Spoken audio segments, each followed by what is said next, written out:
Ayon, what's up? Ako nga pala si BT at nandito ngayon tayo sa BT Reaction.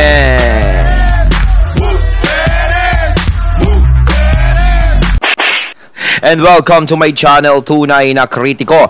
At meron po tayong panonooring video ngayon. Ito po ay nagmula kay Showbiz Chikadoro. Sa mga hindi pa po nakakabisita sa channel ni Showbiz Chikadoro, bisita na po kayo mga katunay. At kung hindi pa kayo nakakapag-subscribe, syempre mag-subscribe na rin po kayo mga katunay kay Showbiz Chikadoro. At syempre huwag nyo rin po sana kalimutan na mag-subscribe sana dito sa aking channel sa Tunay na Kritiko. Sa mga hindi pa nakakapag-subscribe, and click the notification bell para maging updated po kayo sa mga reaction videos na aking ilalabas. At syempre bago natin simulan, nais ko nga palang magbigay ng shout out kay Julius Henodia. Yan yung katunay natin nakasuporta sa ating channel at pinababati niya ang kanyang anak, no, pasigaw sa anak kong makulit si Jace, kuya?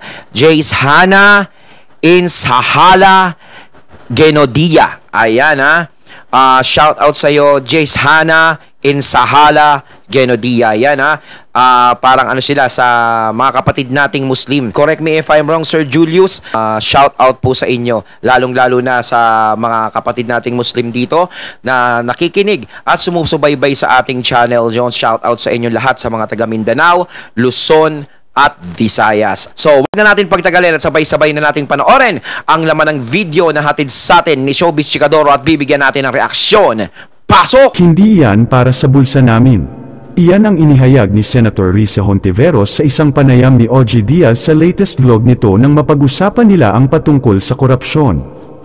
I'm sure napakahirap sagutin para sa mga politicians o sa mga nakaupo, yung sinasabi ko nga na laging yung I hate corruption. Kayo, kaya mo bang sabihin yun? Tanong ni OG sa senador. Oo naman, I hate corruption. I really hate it, wika ni Senator Risa. Kasi middle class girl ako, lumaki ako na wala naman kaming mana, lahat kami nabubuhay sa pagtatrabaho at mga sweldo namin. Tapos tulad ng lahat ng empleyado or kahit mga self-employed, kinakaltasan kami, sa pamilya ng buwis, di ba? So nag-e-expect kami ng social services pagpapatuloy niya.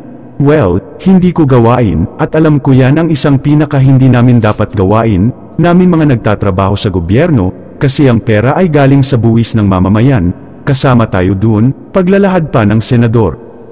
Ang pera ay hawak lang ng gobyerno in trust, so dapat talaga bumalik sa mamamayan. Hindi yan para sa bulsa namin. Ano ba, dagdag niya pa.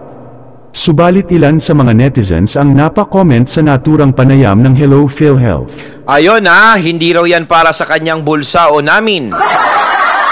Pero may may mga napa-comment dito. Ayan, pakinggan muna natin bago natin bigyan ng reaksyon ang mga madidinig at makikita natin dito sa videong ito. Ayon pa sa isa ay, kumusta na kaya yung mga kasamahan nung nakaengkwentro ng mga militar na nakasuot ng Hontiveros for Senator? Dagdag ng isang netizen ay, sa confidential funds kasi, una kang masasagasaan ma'am. Kung kaanib ka ba ng mga namumundok, dun malalaman. Oo, ang tax ay para sa bayan. Pero may mga nakaupo sa gobyerno na hindi makagobyerno at hindi totoong makabayan. Ang tawag doon, orokan. Ayon naman sa isa pa ay, bakit di nyo pa nasa uli ang pera ng PhilHealth na pinapabalik ng Korte Suprema sa kaban ng bayan? Pareho lang kayo ni Gordon.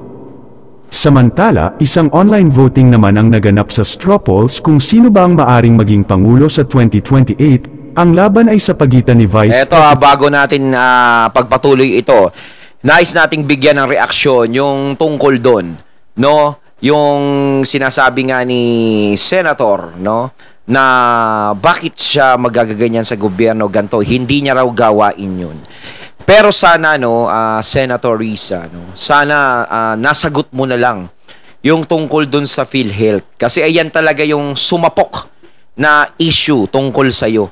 Yung nangyaring paglabas ng pondo na yun. No? At syempre, hindi lang siya basta-basta inilabas. No? Ito ay napakinabangan bilang pangregalo, pang ganon. Samantalang yung mga kababayan natin, hirap na hirap talaga. Maghulog buwan-buwan. Kahit sabihin mong 300 or something lang yan, is napakahirap kumita ng 300 sa panahon ngayon. Lalo na sa panahon ngayon talaga. Pinagtatrabahuhan yan ng bawat mamamayan na nagko-contribute sa PhilHealth. So yung issue na yan na laging itinatapon sa iyo, Senator, is hindi mo pa talaga nasasagot. Sana isinagot mo siya, pinaliwanag mo, kung sakasakaling may makakaintindi sa sasabihin mo.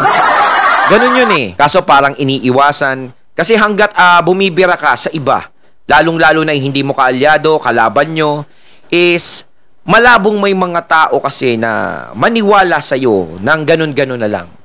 Dahil nga merong pang nakakapit na ibang issue tungkol sa'yo na hindi mo pa nasasagot o nasusolusyonan. Kaya talaga marami talagang babato't babato.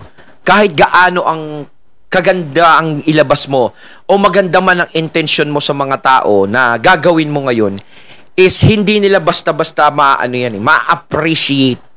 Dahil meron ka pang issue na nakakapitan na hindi mo pa nasusolusyonan o nasasagot sa taong bayan. President Sara Duterte at Senator Risa Hontiveros. Kitang-kita sa resulta habang nagpapatuloy ang online voting na nilalampaso ito ni VP sa malayong agwat na lamang. Hindi rin ito nakakapagtaka sapagkat mataas pa rin ang trust rating ni Vice President Sara Duterte sa mga survey tulad ng Pulse Asia Survey at Tangere Kamailan. Trust rating ni VP Sara mataas pa rin. Ayon sa pinakabagong resulta ng Tugon ng Masa survey ng tanyag na Okta Research, mataas pa rin ang pagtitiwala ng publiko kay pangalawang Pangulong Sara Duterte Carpio. Kasalukuyang mayroon ang Vice Presidente na 83% trust rating ngayong second quarter ng taon, habang noong unang quarter ay nakakuha siya ng 87%. Sa kabila ito ng lahat ng batikos na natatamo ng OVP ukol sa kumpidensyal na pondo. Ang isyong ito ay binigyan naman ng comment reaction ng well-known influencer na si Gina Oprohorov.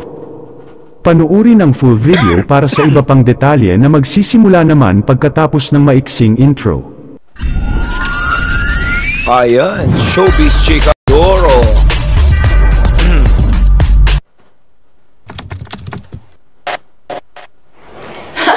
Hello everybody, check on this. Ngayon ko lang nakita ito. Nagkaroon pala ng online poll. VP Sara Duterte laban kay Risa Hontiveros.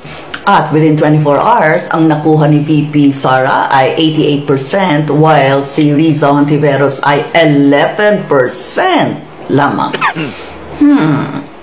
Bakit kaya? Si Risa naman yung palaging pinifeature ng mga media, no? Pero VP Sara got 88%. Ayun sagutin natin ito uli. Ayan, so nagkaroon ng maaga ng mga ganyang mga survey, no? Tungkol kay VP Sara at kay Senator Risa Hontiveros, no? Kumbaga hindi na natin dapat pagkumparahin yan eh. Alam naman natin talaga kung sino ang mas lamang dyan sa dalawang yan. Siguradong si VP Sara talaga ang napakalaki ang lamang. Kung sakaling tatakbo si Senator Risa talaga, is parang suntok sa buwan. Parang yung buwan, no? Yung buwan hindi mo makita sa kalangitan, talagang susuntok ka ng ganun. Parang may susuntukin ka ba na buwan? Kahit, di ba? Parang ganun eh. Napakalabo talaga niyang makausad o manalo kay VP Sara. Kahit sabihin natin na silang dalawa lang ang maglaban sa eleksyon, kahit silang dalawa lang sa pagiging presidente, napakalabo pong manalo ni Senator Risa. Sorry Senator Risa, pero tayo nagiging totoo lang tayo, real talk lang ito. No, hindi naman natin pwedeng lokohin pa yung mga sarili natin eh, na si VP Sara ay matatalo. So yan nga sinasabi nga po ni Ma'am ni Gina Oprohorov. Ayan, credits po sa inyo na laging laman si Senator Risa ng mga ganyan, sa mga media, ganyan. Ang mga tao ngayon, hindi na nagre-rely talaga sa mga media yan. Hindi na sila nagre-rely sa mga ganyan. Dahil alam na nila kung ano lang yung binabalita ng media, kung pabor lang dun sa kung kanino lang pumapabor. Hindi naman natin sinisiraan yung mga media. Merong mga media no, mga mainstream media na talagang nagbabalita ng tunay. No, marami pa rin 'yan, pero meron talagang kalimitan na minsan may pinapaboran. No? So, hindi na masyadong nagtitiwala yung mga tao. So, nandito na yung social media, no? Doon na sila madalas nakikinig. Kalimitan, no? Mga katunay, paki-comment lang dito kung saan kayo mas madalas ngayon nakikinig, di ba? Yung mga balita minsan sa social media, doon na lang. So, mas nakikilala natin ang mga kandidato, kahit ng mga celebrity, nakikilala natin ang mga pag-uugali sa social media talaga. No? At saka nakikita naman natin yung trust record ni BP Sara is napakaganda. Lahat ng ipinapakita niya is napakaganda kahit hindi siya madalas pinapakita sa mainstream media. At alam ng mga tao yan. Alam ng mga nasa buong Pilipinas yan. No? Na maganda ang record ni BP Sara. Kaya kung papagkumparahin o maglalaban silang dalawa is talagang napakalabong manalo ni Senator Risa kay BP Sara. O, kayo na mag-react niyan. Bye-bye! O yun, nagbabay na si ate. Hello everyone! Hi! O, relax lang, relax. Babasahin ko muna, to be sure. Okay, so ayon sa pinakabagong resulta ng tugon ng masa survey ng tanyag na Okta Research, mataas pa rin ang pagtitiwala ng publiko kay Vice President Sara Duterte Carpio. Kasalukuyang mayroon ng Vice Presidente na 83 trust rating. 83%, ha? Ngayong second quarter ng taon, habang noong unang quarter ay nakakuha siya ng 87%. So, ayun nga dito, mataas pa rin. Yes, mataas yung mga 83, basta above 15 ako. Doing well. Bye-bye. Hello everyone, from Manila Bulletin, it says here, as far as House Speaker Martin Romualdez is concerned, he and Vice President Sara Duterte are on the same page when it comes to how confidential and intelligence funds should be used. Yan. So, anong tingin nyo? Same page ba talaga? Same line ba talaga? Tanong lang. Bye-bye. Ayon, natating natong haya ng video na nagmula kay Showbiz Chika Doro at saka syempre credits doon kay ma'am, no?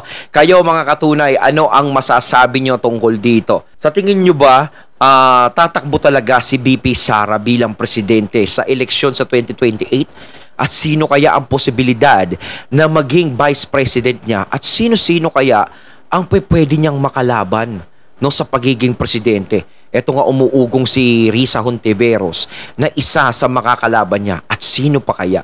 Malalaman natin yan. Nakaka-excite din antayin yung election sa susunod, no? So, comment lang po kayo sa comment box mga katunay. So, once again, I'm BT and I'm out. Peace.